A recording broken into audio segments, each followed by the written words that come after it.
Online ক্লাসে প্রিয় শিক্ষার্থীদের আমি শুভেচ্ছা এবং অভিনন্দন জানাচ্ছি। আজ তোমাদের অষ্টম শ্রেণীর ইংরেজি গ্রামারের ন্যারেশনের উপরে তোমাদের আলোচনা করব। আশা করি তোমরা অনেক উপকৃত হবে। তো ন্যারেশন জিনিসটা কি?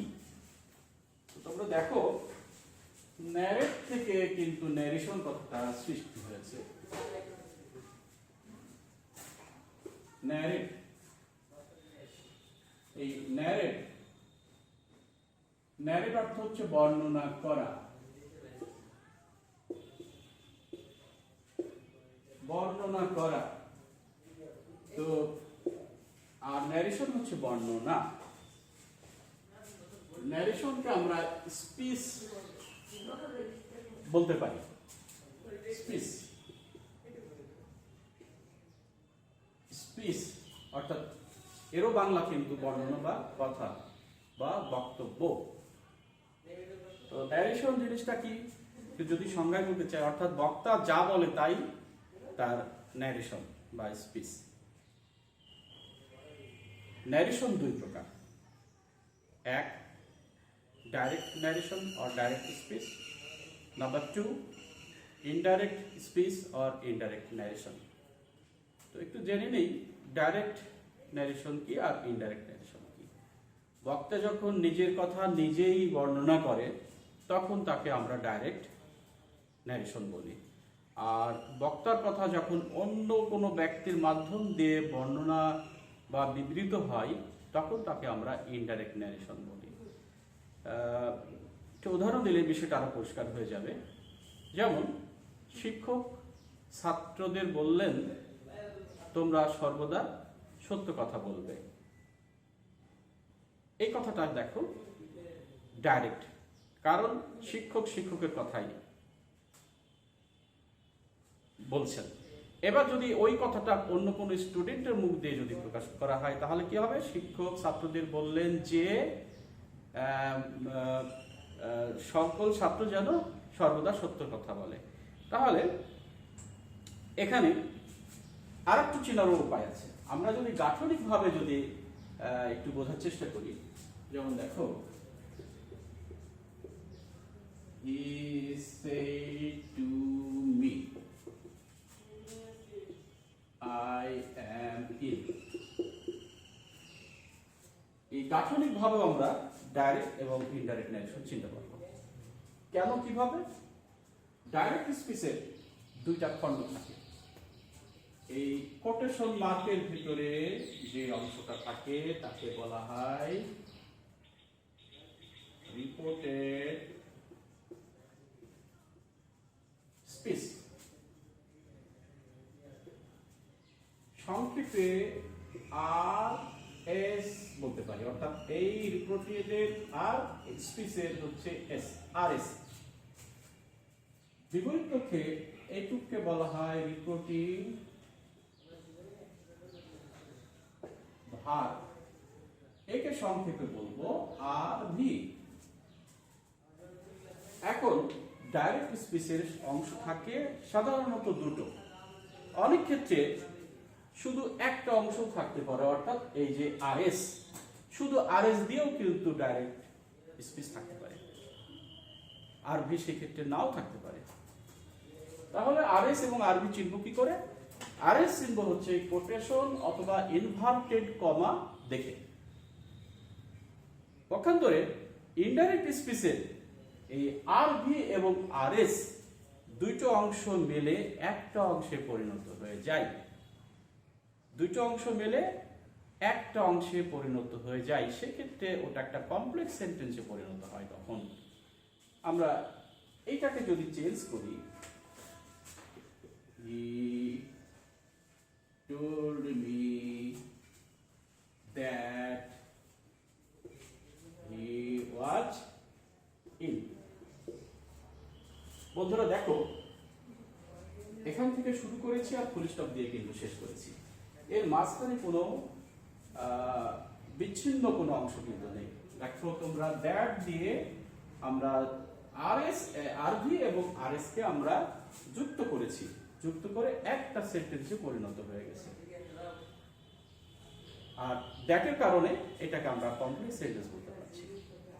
তাহলে আমরা কি দেখলাম যে ডাইরেক্ট স্পিচে সাধারণত দুটো খণ্ড থাকে, একটা হচ্ছে আরভি এবং একটা আরএচ। আর ইনডাইরেক্টে আরভি এবং আরএস মিলে একটা সেন্টেন্সে পরিণত হয়, দ্যাট ইজ কমপ্লেক্স সেন্টেন্স। এই দেখেও আমরা সিম্পল এবং কমপ্লেক্স আমরা চিনে নিতে পারবো, সরি ডাইরেক্ট এবং ইনডাইরেক্ট ন্যারেশন আমরা চিনে নিতে পারবো। তো ন্যারেশন করতে হলে আমাদের পার্সন চেঞ্জটা কিন্তু একটা গুরুত্বপূর্ণ বিষয়। কি করে আমরা পার্সন বদলাবো?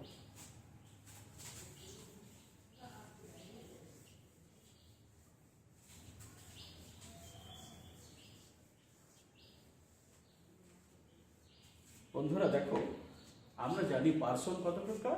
পার্সন 3 প্রকার। ফার্স্ট পার্সন,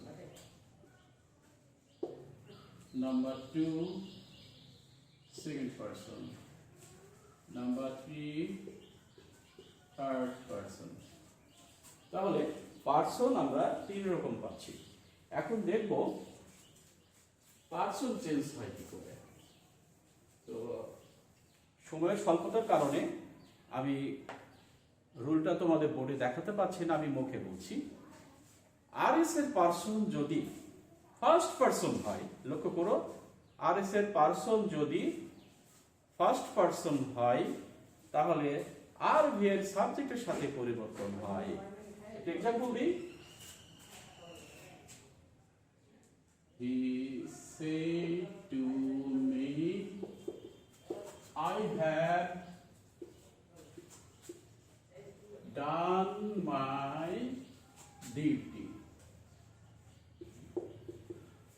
বন্ধুরা দেখো, আমি বলেছি আরএস এর পার্সন যদি, আরএস এর পার্সন তাহলে RS কোনটুকু? I have done my duty। এর এখানে একটা পার্সন আমরা দেখতে পাচ্ছি, এটা কোন পার্সন? First person. কোন ফর্ম? Subjective form. এখানে আরেকটা পার্সন আমরা দেখতে পাচ্ছি, এটাও ফার্স্ট পার্সন। কোন ফর্ম?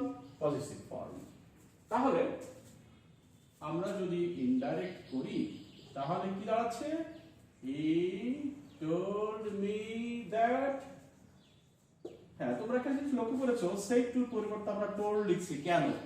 এইটা একটু পরবর্তী আলোচনায় তোমাদেরকে আমি নোট দেব বা শেখাবো। আগে পার্সনেরটা যেহেতু আমি শুরু করেছি, পার্সনটা আগে তোমাদের পরিষ্কার করে দিই। হ্যাঁ, আই। তাহলে এই আইটা আমি রুলে কি বলেছিলাম? যদি আরএস এর পার্সন ফার্স্ট পার্সন হয় তবে সেটা আরভি এর সাবজেক্টের সাথে চেঞ্জ হয়। তাহলে আরভি এর সাবজেক্ট কোনটা? এইটা। তাহলে এই আই চলে আসবে হি এর সাথে পরিবর্তন হয়ে এইখানে চলে আসবে কি? হি। আচ্ছা, আরেকটুকু, যদি আরভি এর টেন্স, যদি আরভি এর এটা যদি পাস্ট টেন্সে থাকে তাহলে আরএস এর করসপন্ডিং পাস্ট টেন্সে পরিবর্তন হয়। এই বিষয়টা অবশ্য একটু পরের বিষয় ছিল, তারপরেও যেহেতু চেঞ্জ করতে হলে এটা প্রসঙ্গটা চলে আসছে, সে কারণে আমাকে একটু বলতেই হচ্ছে।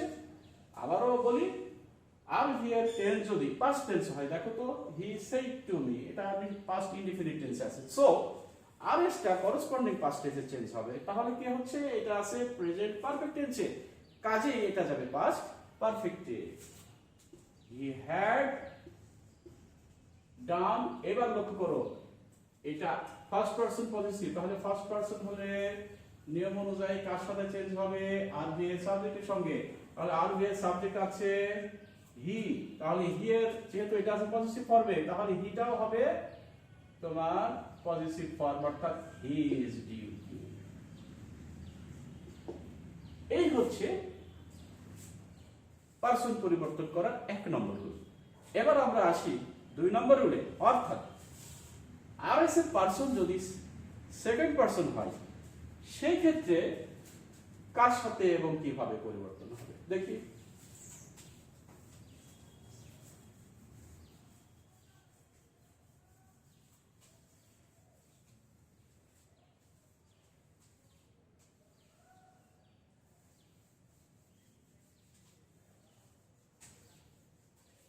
মনে করো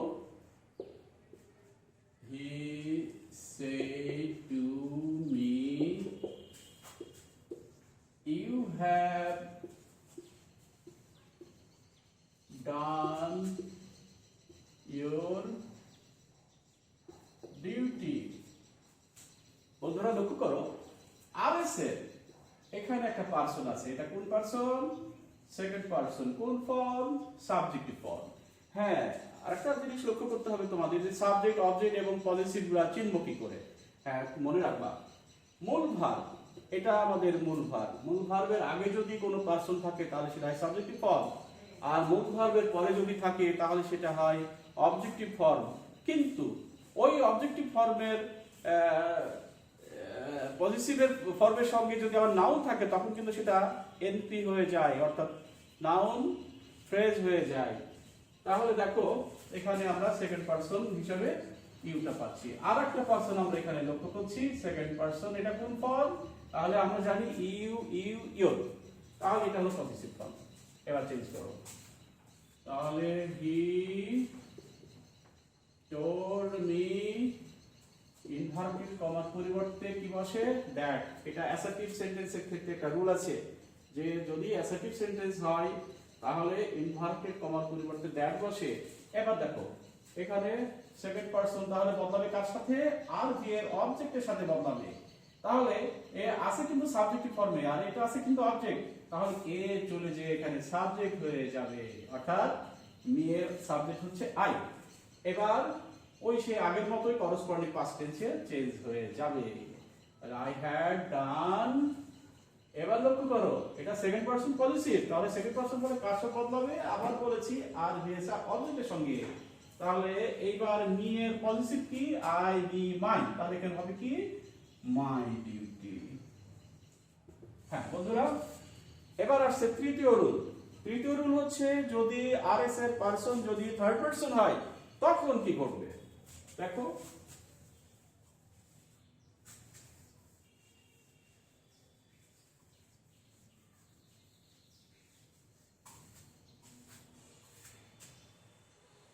একটা एग्जांपल দিই আবারও। হি said to me he had done his duty। এখন দেখো আরএস এর পারসন খুঁজো। এটা হলো থার্ড পারসন, কোন ফর্ম? Subjective form. এটা থার্ড পারসন, কোন ফর্ম? Positive form. এখন তৃতীয় রুল হচ্ছে যে আরভি এর আরএস এর পারসন যদি থার্ড পারসন হয় তখন আর ওই কোনো পারসনের পারসন চেঞ্জ হবে না, ওর শুধু নাম্বার পারসন জেন্ডার আকারে আমরা দেখে নেব, ওরও চেঞ্জ হবে না। তাহলে হি told me, কোটেশনের পরিবর্তে কি দেব? দ্যাট। এবার যেহেতু থার্ড পারসন সেহেতু ওইভাবেই বসে যাচ্ছে, কিন্তু করসপন্ডিং পাস্ট টেন্সে পরিবর্তন হয়ে যাবে। আরএস টা যেহেতু এটা পাস্ট টেন্সে আছে, তাহলে হি হ্যাড ডান, এখানেও সেই থার্ড পারসন কোনো চেঞ্জ আসবে না, হিজ ডিউটি।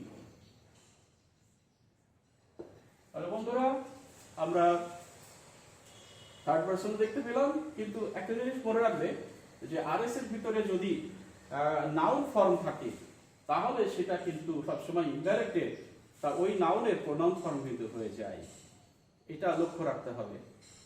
তো বন্ধুরা আমরা ন্যারেশনের যে আজকে পার্ট 1 নিয়ে আলোচনা করলাম, যে পার্সন পরিবর্তন করার নিয়ম এবং ন্যারেশনের সংজ্ঞা, ক্লাসিফিকেশন এবং পার্সন চেঞ্জ করার রুলটা আমরা দেখলাম। পরবর্তীতে আমরা আরো ব্যাপকভাবে ন্যারেশনের নিয়ম কানুন আছে সেটা দেখব। খোদা হাফেজ, সবাই ভালো থেকো।